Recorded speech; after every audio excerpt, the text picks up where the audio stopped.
What is happening over there, B-Dubs? Welcome back from Cabo. Welcome back from Cabo to you, my friend. It might be a little strange for me to repeat a compliment that I've been given, but I've been told twice a day that I have a nice little glow, a nice little suntan to my face today. What do you think? I think it looks quite nice. Actually, I was thinking about that last time, or when I got back and looked in the mirror. I kind of avoided the sun this time for some reason, even though it was a dry heat, nice, beautiful Cabo weather. First time there, so that was cool. But yeah, I came back with like nothing to show for it. I do see that little like almost like an orange hue, if you will, if that's what they call it. Nothing on Pope. I mean, Pope, I told Pope he's got layers of tan on his tan. He is like the true golden child, isn't he? He was, man. He was not playing around when it came to No, showing up prepared with a nice suntan. So very true. wait up, I'm fired up for today. I know we could go on and on, but today is truly a special call, guys. We're going to kick it off with 30 minutes of the builders call, then we're going to roll right into a State of the Union. We're not only going to be talking about some of the awesome things that are coming in 2023. We'll be doing a quick recap of all the things that we've accomplished together in 2022, some special announcements, special recognitions to be given out. And depending on your view currently on the screen right now, you can tell that we're going to have some of the premier elite here around Symmetry on this special call today, pouring in wisdom. So you're not going to want to miss this one. But B-Dubs, before we get into the builders call with the one, the only Mr. Brian Delaney and yourself, let's talk about the Key Leader Academy and what's going on with that. Yes, I'd love to talk about Key Leader Academy. It's been a big week around the CLEDO office, as I like to call it, the Chief Leadership Development Office. We're launching our QPI survey today. In fact, mine came in already at noon, and I completed mine. So that's I got that knocked out. And so that's a lot of work getting ready for that. Kudos to our business intelligence team and others involved with getting all the data sets ready for that. Landon Powell, our resident Moneyball Landon, we call him. We love him and his all the gifts he brings. And so, yeah, for those of you on the call today, Quality People Insights, this is our second survey. We do it once a year. And you see what I did here, Spivey. You said talk about Key Leader Academy, and I jumped down to QPI while we're on it. Yeah, I like it. But what's going to be really powerful, like when you get data over a period of time, right? That becomes really powerful. So this year, those of you that really leaned into that last year and tried to move the needle on certain things, you're going to get to see how did you do. We're able to kind of move the needle, and what are your brand new hidden issues that you need to work on. So super grateful for that, and would love all of you to knock that out quickly and as quickly and efficiently and effectively as possible, so we can get you all those dashboards. Early January is the launch date for the dashboards, and we're excited to get those to you if you've got 5 or more people. But man, Key Leader Academy, I mean, this was a data-driven project too. We started to research our learning and development strategy really when I came on full-time in greater detail. And it became very, very clear as we listened to our leaders that that key leader moment to really provide some extra investment, similar to how we do with Agency Owner Academy, was really, really vital. And so over the past, sort of year in and out, we've been working on this with just some individuals in the organization and the advisory board giving some input. And we just yesterday were able to send out our kickoff email to the first 30 key leaders that are invited to our first Key Leader Academy that will be kicking off on December 29th with an hour kickoff to kind of frame the pre-work. And then mid-January is our first session of Key Leader Academy. So we're able in this round to take 7 months worth of key leaders into the first round, which are about 30 promoted key leaders. That's through the October promotions. And so if you didn't get an invite this time, you will get an invite next time if you're a November and onward key leader. We're going to run this once a quarter. It will be online, so we're not asking people to travel for this. And I just want to give you a quick overview of what the content of this be. What are the objectives? What are some of the content and results that we're hoping for? So first of all, we want every single key leader to have the tools in their hand to make their agency owner run within their desired timeline. Everyone comes with a different kind of gravity or force, if you will, of how fast they want to move and how they want to do that. And so we just want to make sure that those of you that want to run fast and go on your run in a short period of time, that you're able to do that. Others of you that are still kind of figuring things out, you want to take a longer extended timeline. We just want to make sure that up front that we're able to accelerate your results in a way that fits you and your needs. So that's really the primary thing. The secondary thing is that we want you to walk away having owned your unique identity as a leader. And so that's super important when I use the word your ownership of your identity as a leader, because the resounding feedback from people around what should be part of Key Leader Academy was true leader development, right? There's a difference between leader development and leadership development. Leader development is working on you as an individual. It's really, if you're coming to Key Leader Academy, and really anytime you're on the receiving end of a training, if you're a cup, you should come to something to receive, not to give, right? You should come to that thing, and you can't pour from an empty cup, right? So we want to pour into you as a leader, things around your identity. We're going super deep into the psychology of your 4-letter best fit type, your 5-voice order deep dive. I will personally be walking you through that in a very deep way based on probably the 10,000 hours and beyond that I've had at this point. So we're going to work on that, as well as some other tools around just the leader part of things, not the leadership skills. We're going to do that. And that's the third thing, which is really increasing your skills in leading others effectively, both in your business and leading people. So we've framed this Key Leader Academy around 3 segments: the inner game, the outer game, and the end game of leadership. So we're going to start with the inner game and go really deep on you as an individual. We're going to move then to the outer game of leadership, which we're going to talk about putting together a recruiting plan. We're going to talk about how do you lead meetings effectively that drive business results. We're going to talk about staffing, all sorts of things that you need sort of in that, how do you lead your business well? And then the end game part, excuse me, is going to be really about those influence skills. How do you influence others? How do you develop others? And so you're going to walk away with a deep dive into our influence model, the developing others square, and really kind of have a complete transformation as you go on your key leader to agency owner run. So super excited to provide this. It will be myself as a primary, but also we'll have some of our top recruiters and leaders a part of this, as well as some of our other corporate staff will pop in. So really, really excited about that, Todd. And just, again, to be very intentional about when we ask you to make an investment of time, because this one will have blocks of time. We're asking for a couple hour blocks, sometimes even a 3-hour block. It'll all be done in the month of January. So it's like 1 month and you're done. But make the time, make the investment. We don't even have to ask that for this. I know people are going to be excited. But it's really going to make your run much more effective and your results much more tangible. So super pumped about that.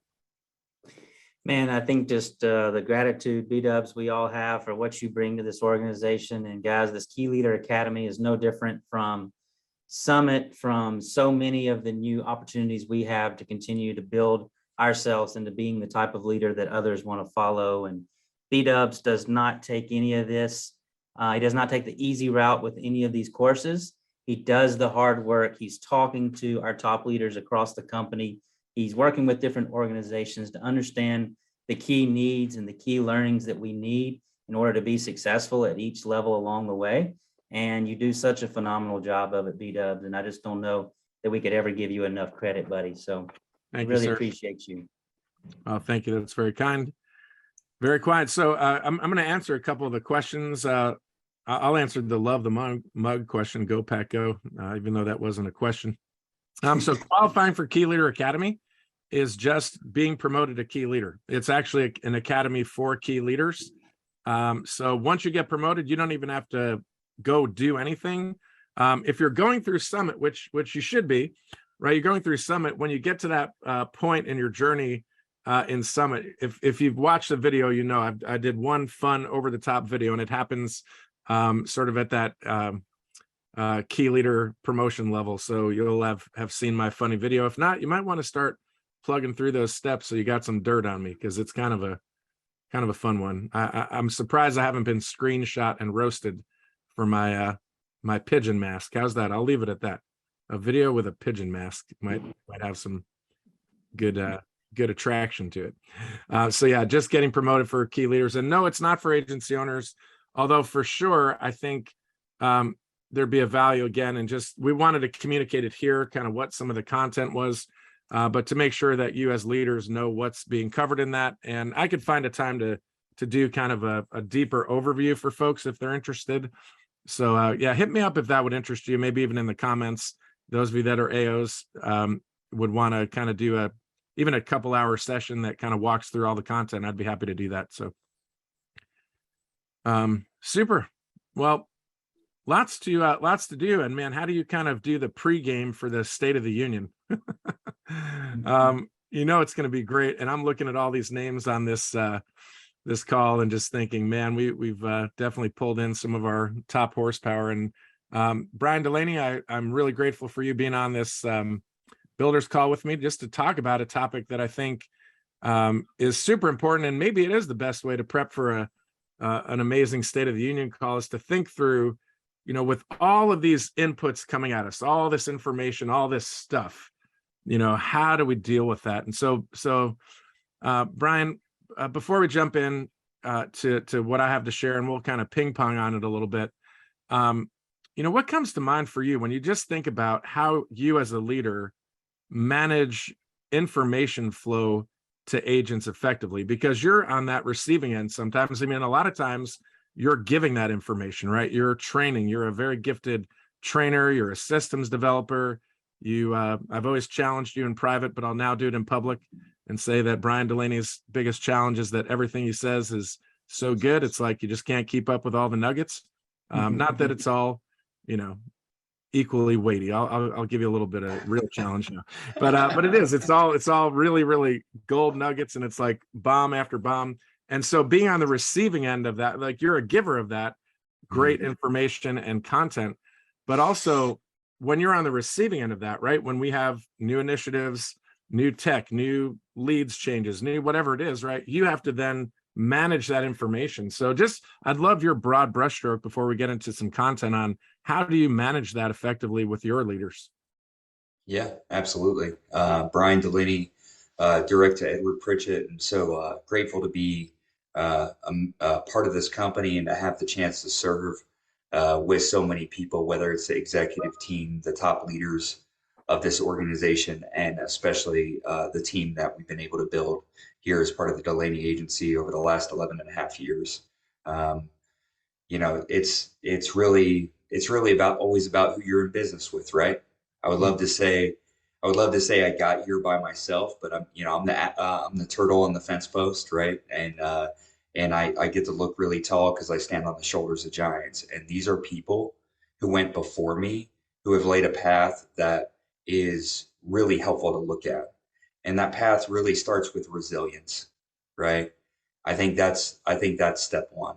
It's like, does too much information break you? Okay, get stronger. Like, get stronger. And thin bank accounts create thin skin, right? And so we're in a place and a time right now where, I'm not sure if I didn't pay enough taxes or whatever it is, but maybe if I paid some more, it would have made it easier. But inflation is up, mortgages are down, right? If we look back to other scenarios where things like this happen, I was just having a conversation with Edward Pritchett about like the development and being a part of the evolving, growing industry. And the people who had the biggest problem when the combustion engine became small enough to fit in a car were the people who thought they were in the horse and buggy business. They thought to themselves, well, I'm in the horse and buggy business, right? The people who thrived in that time, whether it was Henry Ford or so many others, they knew they were in the transportation industry. They knew their job was not limited to horse and buggy, but it was limited to moving people in the most effective ways possible. And that's our same job. We're in the business of moving people from where they are to where they want to be, right? And we're in an industry that's growing where more people want what we have than ever before, want what we're solely licensed to do than ever before. And they're getting it from us because we're going to pass $1 trillion in revenue on just the life, health, and annuity side of this business this year. $1 trillion in revenue. There are going to be people who look back on these times and say, these are the good old days. These are the good old days. And I just want to let you know that these are the good old days. More millionaires are being made in this industry right now. And whenever I looked around, whether it was on Friday meetings when I came in with 2 apps and I saw other people come in with 5 apps, that the same response is elicited. It's not that it's all my fault, but it is 100% my responsibility. And so being able to really separate the static from the signal, it starts with me being resilient and looking for places where I can establish ownership. What can I own? How can I be profitable today? And how can I help others do the same thing? How can I clarify the messaging? Make sure that I'm paying my bills on my own pen so I don't need anything from someone. But what I want to deliver to them is a message of this is still simple. They're going to be supported and we do this together. Right. It's really, really good. Yeah, I think prioritization and clarification, right? When it comes to information, I love that you said the clarification part, because there is, listen, we all as leaders, I call this avoiding leadership TMI, right? TMI stands for too much information. And we kind of throw that around like TMI on goofy things, right? Like I mentioned, I'm wearing a pigeon mask in a video in Summit, probably TMI, right? Just goofy stuff, right? I didn't need to know that, can't unsee it, right? We use it for all those things. But as leaders, we really do have to learn how to help people avoid too much information. Because again, to your point, Brian, you talked about growing that almost capacity to take on more information and not have it break you. But we do need to help people learn how do we make new information stick, and not just all new information, but the information that matters the most. And there's really, when it comes to learning things, right? We talk about this tool. For many of you on this call, this is not new information, what I'm sharing with you here. But one of the things in adult learning, right? Repetition, repetition, repetition. We can always pull up a tool and be reminded of things that we need to be aware of. But I'm going to pretend like this is your first time seeing this, if you've not seen this before. And we just call this tool intentional multiplication. And what we're trying to show you in this tool are there's 4 ways that you can communicate and 4 ways that you can really relate to people in a way that multiplies, right? Your influence. And it goes, if you look at the left-hand side of this visual, the blue arrow up is saying that the larger you get, the bluest of the blue up here, it's usually the most inspirational and efficient, right? We're on a call today with thousands of people on a call, and we're communicating in a way that's both inspirational, trying to draw people in and connect with people, but it's also very efficient because there's thousands of people on a call. It's a handful of people communicating, and it's an efficient way to do that, right? Whereas when we go to the lower modes of communication and relating to people, right, it requires more relational access, and it tends to be the most transformational because it's in those environments where knowledge becomes know-how. And for information to scale, you need both knowledge, like you need information. We've kind of been hard on information because we say, well, you go to all these seminars and you just read the book and nobody does anything with information. Well, guess what? If you don't go to the seminars, if you don't go to the conference, if you don't go to the workshop, if you don't learn a system, like you have no foundation and basis to know how to do something. So information really is valuable, and knowing what information to learn and from whom to learn that information is even more valuable, right? The fact that we're here on this call with so many amazing leaders and in this company led by founders with excellent knowledge and know-how, great understanding of the industry, great understanding of culture, of leadership, right? Like we're learning from great people. So knowledge has to become know-how. And as you get lower in these space sizes, it tends to be that that's where you know how to do things. So let's just walk through these. So if we think about informing, right, these informing gets you 3 return on investments, right? These 3 words underneath here, you see the word consistency, inspiration, and efficiency. So when you are in informing mode, which I've been for the last couple minutes here, informing people about this tool, I'm trying to give a consistent message to everyone that's inspirational and very efficient. That can happen to large numbers of people. And it's usually a really, really effective way to do that, to, again, from a stage to thousands, in an email to people, whatever the case is, it's informing. We drop down one space and we go to training. And in a training environment, which tends to be about 13 to 70 people, now we're picking a focused topic where we can really still have a connection to the leader that's leading that time. It's also a time for the leader to do some prospecting. So when you're in a group of 70, even if it's a Zoom call and you've got up to 70 people there, as a leader, you're still maybe letting people unmute and talk about something. And maybe, let's say, somebody named Toby asks a question, and the way they ask that question and the insight behind it shows you and demonstrates you that they've been doing their hard work, and they actually have done some of the deep work, and they know how to understand something and make a contribution. And so you might follow up with Toby after the meeting and want to hear more from him, and ask some questions. And really, you might identify an emerging leader through a training session, right? So in a training, it's an opportunity to give a focused topic, connection to the leader, and prospect. Now, when we get into coaching, what you're going to get in a coaching group of 4 to 12 people is you're going to get more depth, collaboration, and accountability. Now we can go a bit deeper. Now the information starts to get, sort of roasted on the pan, if you will, and you're kind of flipping it, and you are actually asking questions of it, challenging it, collaborating together to really kind of find out what's the real thing that I need to learn here and ingest. And it's an opportunity too to make sure that you walk away where people are more accountable for the information, right? So our goal today certainly is going to be, as the founders lead this amazing State of the Union, it's going to be very inspirational. You're going to get a ton of information. You're going to learn things. You're going to get excited. Really, we're not trying to make that an accountability thing today necessarily. Doesn't mean it couldn't be a part of it, but it's more rare that we'd say, okay, to the thousands of people on the call today, we're going to ask you to be accountable, and here's how we're going to follow up with you. But in a coaching space, you can do that, right? And then finally, there's that apprenticeship space, which is really reserved for 1 to 3 people when you're truly raising the capacity of someone else to scale something of what you're doing and have an opportunity for influence and impact. We use the apprenticeship square if you've been around here for a while. And if not, you'll learn that. The apprenticeship square is the opportunity to kind of take people on a journey to really make sure that the information that's necessary becomes know-how.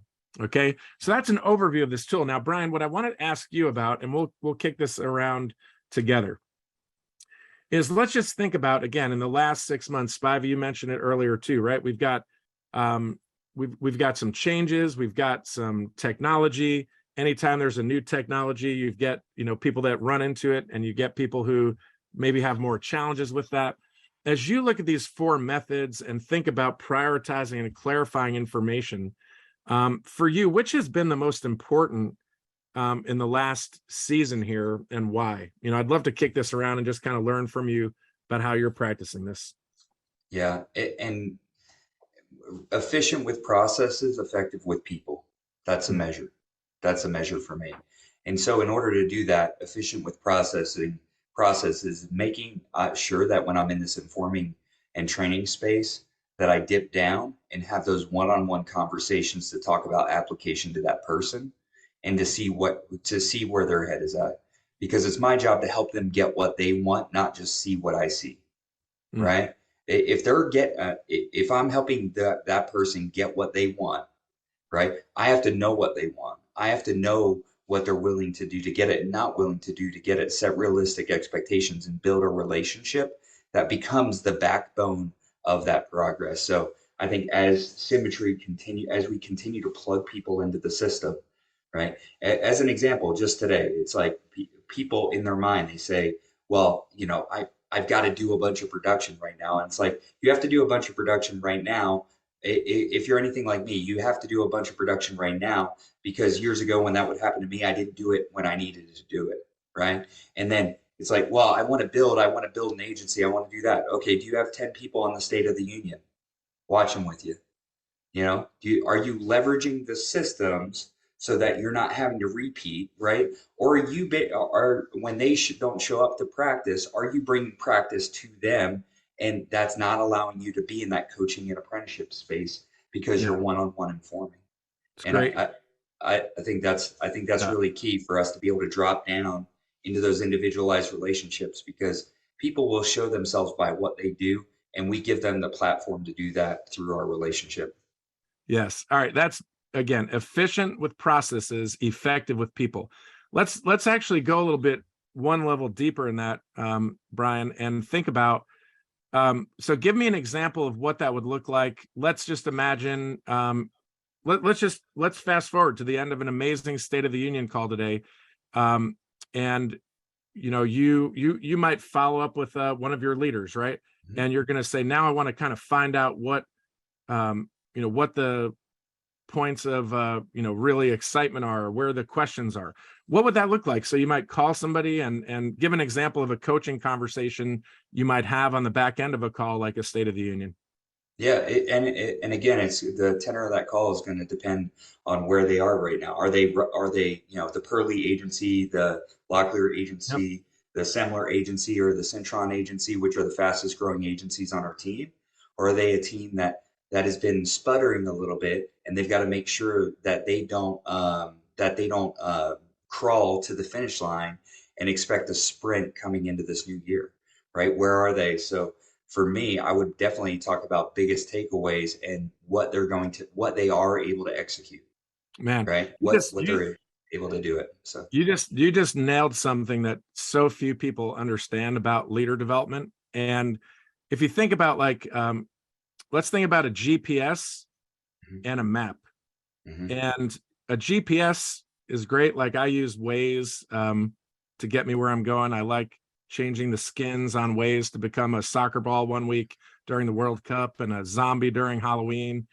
But again, Waze, a GPS is helpful to guide me, like if it's on a map, right? So with leader development, the most important thing that helps people move forward is a recognition of where you are at in your developmental journey as a leader, right? So what you just modeled for us and kind of reminded us of today is you've got to think about, where is this person in their development as a leader? What's their emotional state? What's their maturity level? What's their growth like? Are they plateaued, stagnant, growing? All of those things inform how you show up to people, and how you can actually take that information and make sure that knowledge drops to know-how. Because again, back to these 4 spaces, now a lot of knowledge comes up here, and it's good stuff, right? You're about to hear amazing stuff from our founders, and it needs to get dropped into sort of that from the head to the heart to the hands level, right, of leadership. And certainly some people can do it, right? Some people can take the information, it clicks right away, they understand how to translate it into know-how and do it. But for many people, and Brian, if we go back to even some of our insights in 5 voices, right?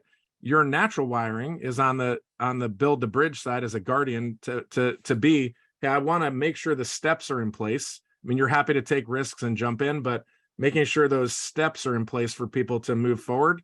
And that's, I think, again, why systems are so important for you, because you need to understand, how do you do it, right? How can you learn to do it? And then how do I pass it on to other people? So super important to make sure that happens. Final thought. I know we're at our time, and the guys are chomping, and Meredith's on as well, I believe, today. So super pumped for today. Final thoughts as we think about just this whole, how do we make sure we don't do TMI, and make sure that we actually make sure that the information that's prioritized and clarified is sticky. Return to the things that work, right? We don't move from basics to advanced, become more advanced at the basics that still apply now, right? For as much as we continue to be with a company that innovates our way to excellence and impact in an industry so we can protect more families and be of higher value to the partners that we find in order to help more people get financially free so they can spend their life in this space of generosity rather than survival, right? As we continue to do that, some things still remain the same. Things like the 4 cornerstones.